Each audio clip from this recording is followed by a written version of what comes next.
Iba ang itsura ko sa personal kaysa nasa TV. Ano po? Alin ang mas gwapo? Sa katunayan, wala akong pakialam. Ako pa rin yung pilyo kahit saan tignan. Maraming tao ang laging nagtatanong sa akin kung bakit lagi akong nakasombrero at may balbas. Ganun. At sa mga nakaraang taon, ito ang sinasabi ko sa mga tao. Mula ngayon, isang kawan ng mga mamahayag ang maghahanap sa akin.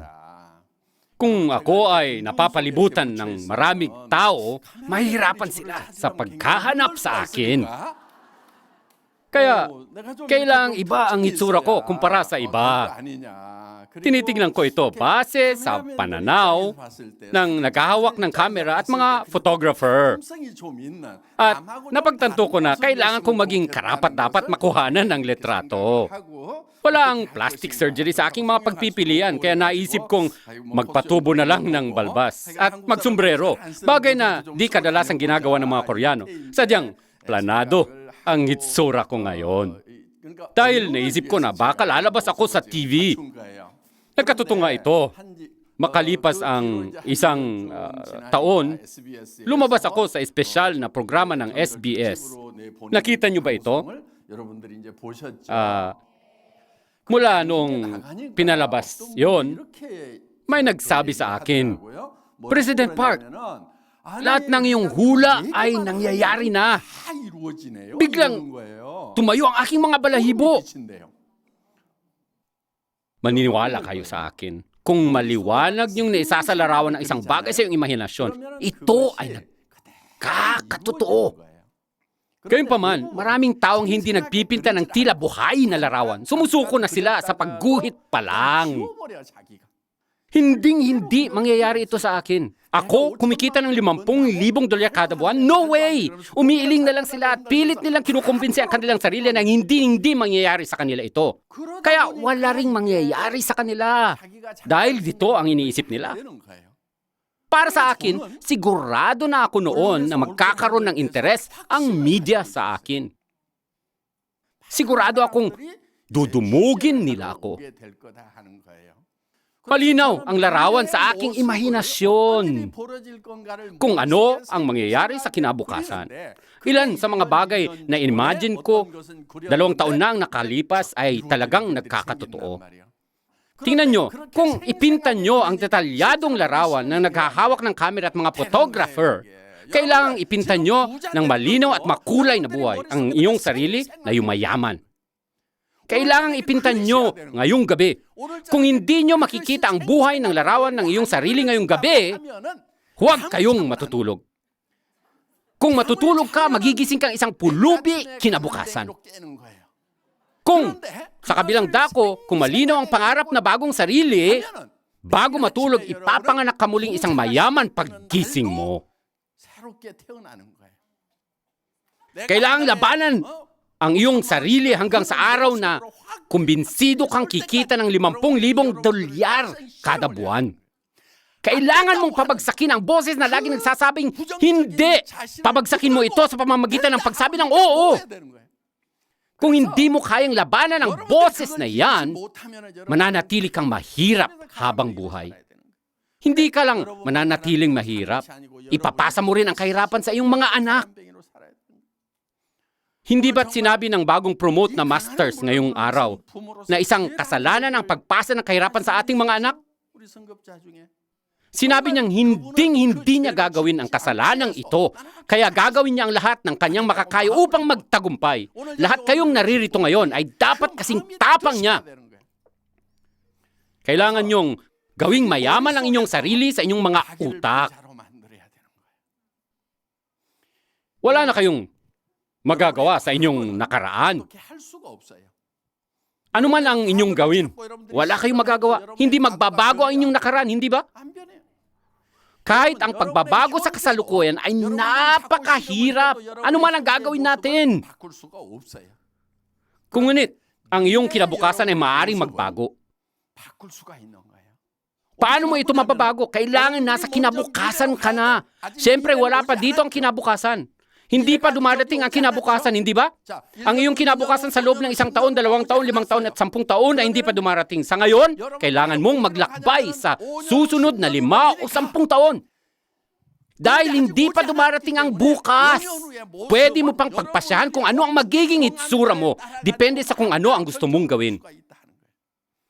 Ihugis at hulmahin ang magiging sarili mo sa susunod na 5 at 10 taon. At kapag nalalapit na ang 2 panahong iyon, sasalubungin mo ang kinabukasan na nais mo, pinangarap at ginawan mo ng disenyo. Marami ang hindi pamilyar sa ideya ng paglalakbay sa hinaharap. Hindi nila alam kung paano, kaya hindi sila handa sa pagsasalubong nito. Nananatili sila sa kinabukasang ayaw nila. Makukulong sila sa kinabukasang puno ng kahirapan.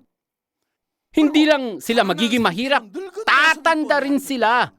Paano mo titingnan ang kinabukasan at gagalawin na naghihintay sa iyong kinabukasan na walang kinalaman sa mga nagawa mo sa nakaraan?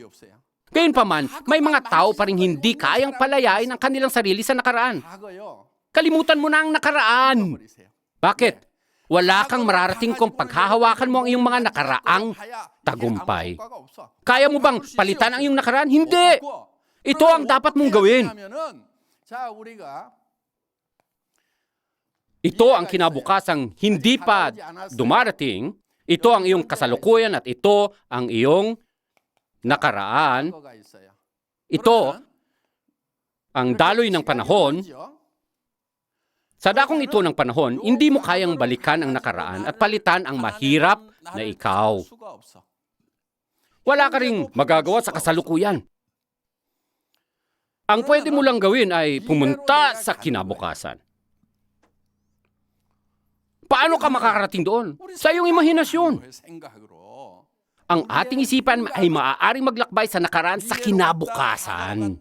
Sa kung saang lugar na gusto nating marating, hindi na igagapos ng oras o espasyong ating sarili. Sa physics, ang isang bagay na pwedeng mas mabilis kaysa sa bilis ng ilaw ay kayang lampasan ng oras. Ngayon, ito ang ilaw na nandirito sa atin.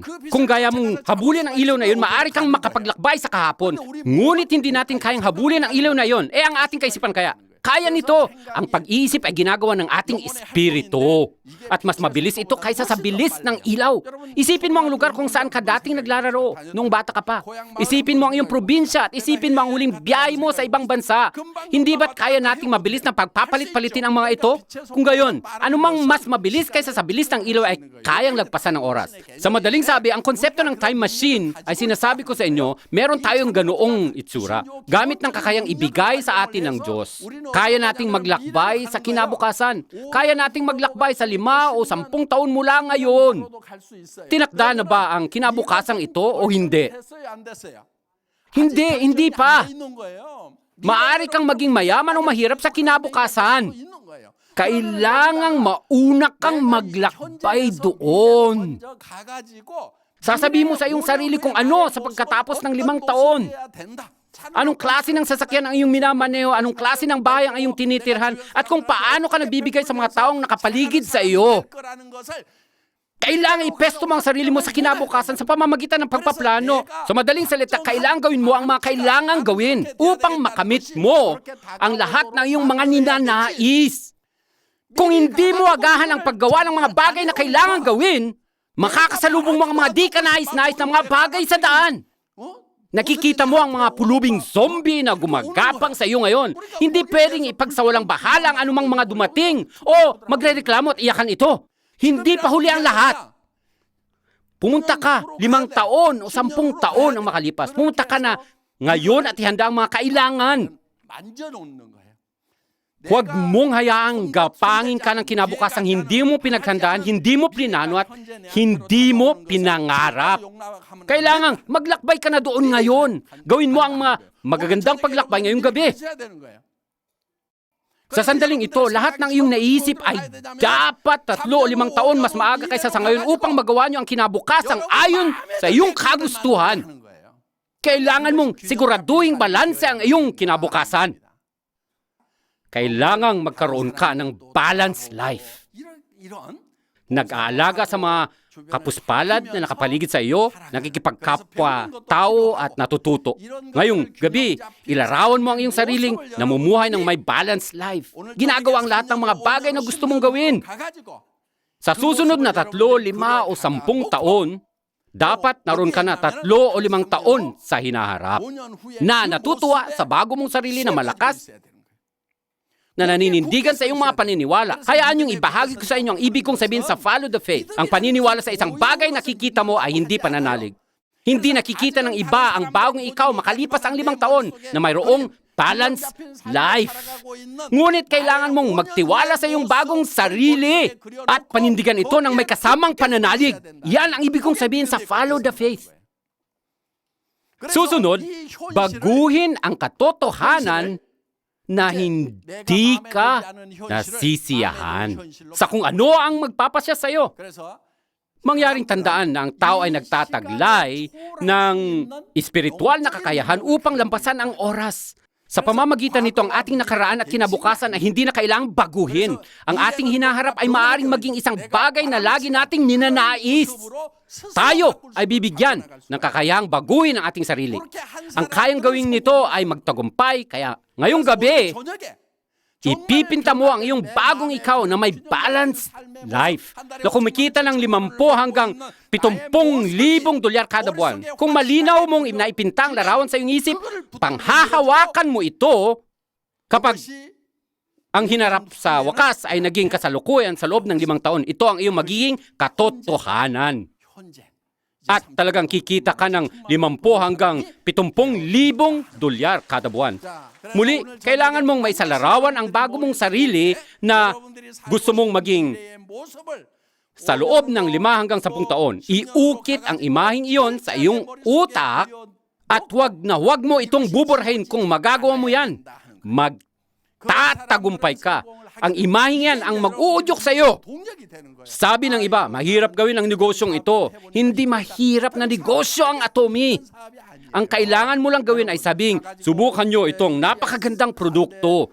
Hindi ito katulad ng pagbubuhat ng toneladang bato o nangangailangan ng paghuhukay ng mga butas. Kung kinakailangan, magdala lang ng kaunting sample. Nangangailangan ba yan ng sangkatutak na lakas? Hindi. Ang kailangan mo lang ay gawin ay magsalita. Subukan nyo ang kamanghamanghang beauty products. Subukan nyo itong health products, hemuhim at probiotics. Hayaan mong tumakbo ang iyong bibig. Ano ba kahirap ito? Ginagawa mo ito. Mahirap sa pamamagitan ng pag-aalala kung ang iba ay sasali o hindi. Tila ginagawa mong bundok ang isang tambak.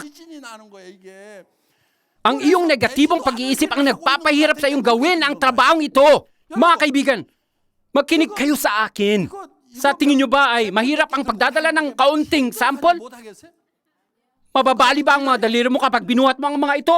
Alam nating lahat na hindi. Hindi ito mahirap. Mahirap ba ang makipag-usap sa mga tao? Gamitin mo ang iyong bunganga at sabihin mong, maganda ang produktong ito at mura. Bakit hindi tayo magkasamang pumunta sa seminar? Bakit ka pa ba nagre-reklamo dyan at sinasabing mahirap ang negosyong ito?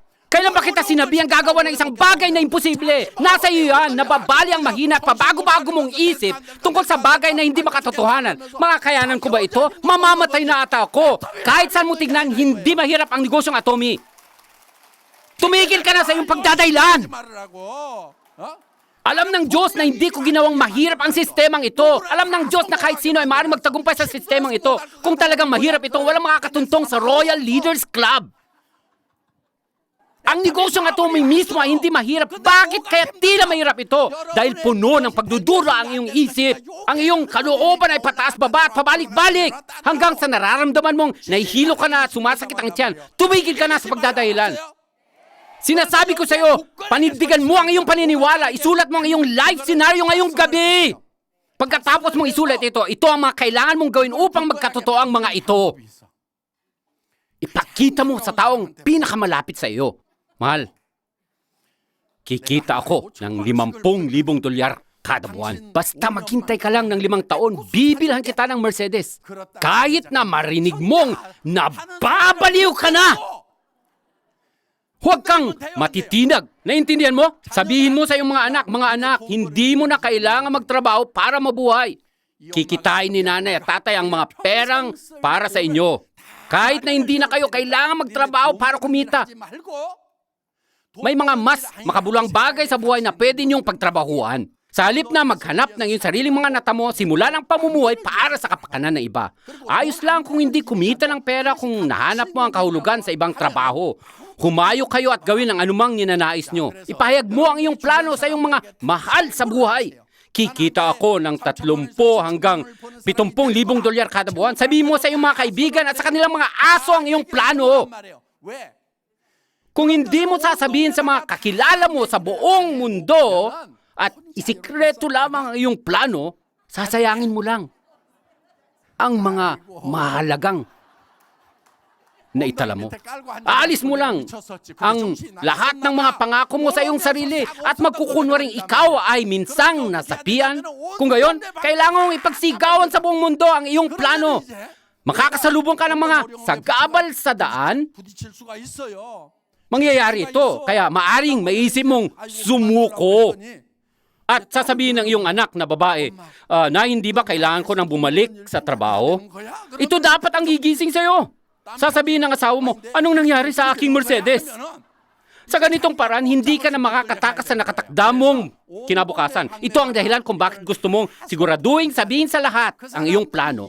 Hindi na mahalaga kung maintindihan nila ito. May mga hangal na nagsasabing itapon na nila ang kanilang mga plano dahil tila walang interesado sa mga ito.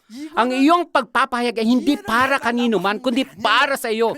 Para sa iyong kapakanan. Gusto mo lang malaman nila ito para saan? Kung panindigan mo ang iyong pananalig, hindi ba ito magkakatotoo? Magkakatotoo. Kapag nagkaroon ka ng pananalig sa iyong sarili, makakaranas din ang iyong katawan ng mga pagbabago. Naranasan natin yan sa pomegranate, hindi ba? Ang iyong pag-iisip ay maaring magbago sa anyo ng iyong katawan. Kapag nakumbinsi mo ang iyong sarili, nakikita ka ng 30 hanggang 70,000 dolyar kada buwan, mag-iiba ang iyong tingin. Maaring magbubunga ang iyong mga mata ng laser. Magugulat ang iyong mga kaibigan. At gustong alamin kung ano ang iyong ginagawa. Matutulala ang iyong mga kaibigan dahil sa matinding focus ng iyong mga mata. Mapapansin din sa iyong mga salita ang kakaibang antas ng kumpiyansa. Ganyan ang pag-recruit ng mga tao. Ngayong gabi, gagawa kayo ng isang senaryong mamahalin at handang mamatay para dito. Ibigay nyo ang lahat ng iyong makakaya sa pag-imbento ng iyong senaryo at magsulat ng isang handa niyong ibuwis ang inyong buhay. Maraming salamat sa inyong pakikinig.